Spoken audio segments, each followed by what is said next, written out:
আপনি কি কখনো ভেবে দেখেছেন জান্নাত আসলে কেমন জায়গা? আজকে আমরা জানব জান্নাতের অবিশ্বাস্য সব বিষয় সম্পর্কে, যেগুলো আপনার মন ছুঁয়ে যাবে।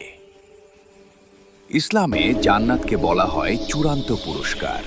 এটি এমন একটি জায়গা যেখানে কোনো দুঃখ নেই, কোনো কষ্ট নেই, কোনো মৃত্যু নেই। কুরআনে জান্নাতের অনেক সুন্দর বর্ণনা আছে। সেখানে আছে প্রবাহমান নদী, মধু, দুধ আর পানির নদী। আছে সবুজ বাগান আর ছায়াদার গাছ। জান্নাতের খাবার হবে সবচেয়ে সুস্বাদু, যা আপনি চাইবেন তাই পাবেন।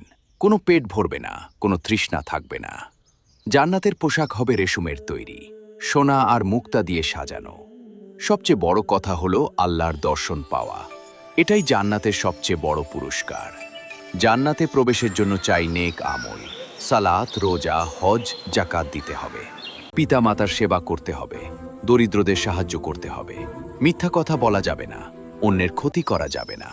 আল্লাহর কাছে তওবা করতে হবে, প্রতিদিন দোয়া করতে হবে। জান্নাত পাওয়ার জন্য আজই শুরু করুন নেক আমল। আল্লাহ যেন আমাদের সবাইকে জান্নাত দান করেন।